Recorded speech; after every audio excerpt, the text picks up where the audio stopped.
I spent my childhood screaming for help, but my parents only heard defiance.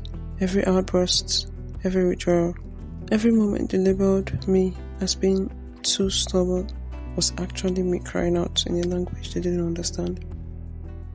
What if the difficult child in your family isn't difficult after all? What if they're just drowning? Being the only girl in an African household meant one thing.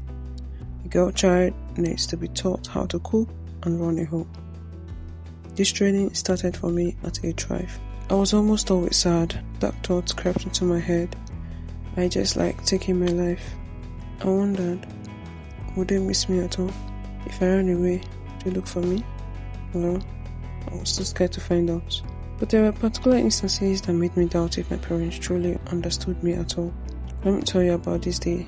So one day, my parents went to work, leaving my brother and myself alone. Knowing I'd be in trouble if mom returned and the house was messy, I divided the chores. I gave my brother the kitchen because it was the easiest part, and I took the bedrooms and the sitting room. So I'm cleaning, I'm almost done cleaning, and I'm hearing what is going on? What is falling? I rushed to the kitchen, and mom's freshly grounded tomatoes scattered across the floor. My brother had just knocked over the pots. Jesus. What happened? Before we could think of what next to do, we heard pop pop pop. Hey! Mommy is back again. Hey. I ran quickly to finish my cleaning, thinking I was safe after all. I was not even in the kitchen when it happened. Mom saw her tomatoes on the floor. She was furious. What were people doing? In my head, I'm thinking, you people care. I was not even there. Then I heard my name. Go and buy me cane. I walked to get the cane, certain I was not going to be flogged, while I was pitying my brother who was going to get really flogged. Then I got home and, of course, my mother beat my brother mercilessly.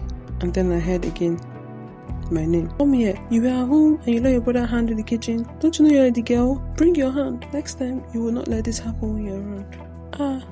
I was not even there. Well, my explanations did not save me. My mama beat me well. Well, this was one of the many times I was punished for things that weren't my fault. So one day I decided to speak up. I wrote a letter addressing every unfair treatment, mentioning everyone's name and what they did. My parents did not take a while, so I sank even deeper. This time, I knew no one was coming to save me. My longing for a friend became even desperate because I felt like I was suffocating. Holding all these emotions inside me was killing me. I longed for someone I could talk to, someone who would understand, but I couldn't find that person. Nobody was coming to save me.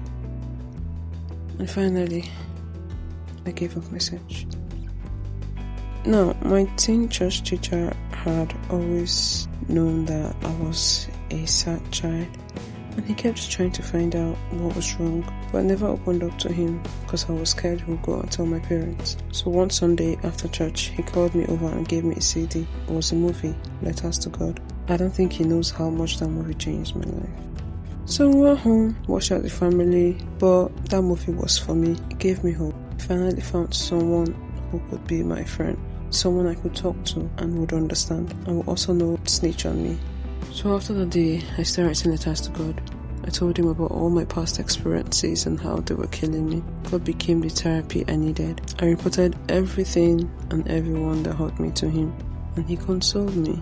I began to feel lighter, like I was not drowning anymore. I became happier, found comforts, one I couldn't get from anyone else. He was the father and friend I'd always longed for. Now, don't get me wrong, my parents are my real parents. And they have always loved me. They acted according to their knowledge at the time. It was never out of spite. It was out of love. But here's what I learned. To all the parents out there, especially African parents, some of your children's supposed stubbornness or outbursts could just be a cry for help, longing to be heard, seen, or even understood. Please, pay more attention to those unspoken words. I know it's not always easy to decode these languages. I know you don't understand it, or maybe nobody paid attention to yours, but I'm asking you to pay a little more attention, and you just might hear their subtle cry for help.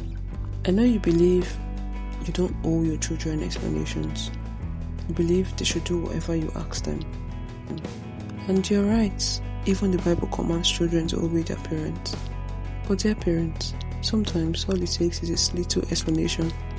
Take time later to draw them close and help them understand why you do the things you do. Remind them that you love them and that you're not acting out of spite. Finally, this is to everyone who is hurting, everyone who is screaming but feels like no one is hearing. I want to tell you that God wants to be your friend. His arms are stretched out and He wants to be that father you never had. You can start, like me, writing letters to Him, and I promise you will feel comforted. Never forget, God's got you. If you can't find the movie that I spoke about in the video, there's a book that can help your kids or teenager. Full disclaimer, this is not an ad. If this story touched you, please share it with someone who needs to hear it.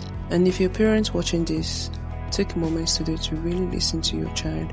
You might just hear what they've been trying to tell you all along. Have you ever felt unheard as a child? Or, as a parent, have you realized you missed your child's cry for help? Drop a comment. Let's start a conversation that could change lives.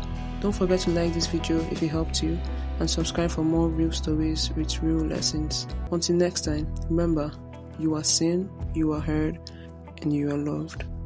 Send me your stories at stories.heal@gmail.com.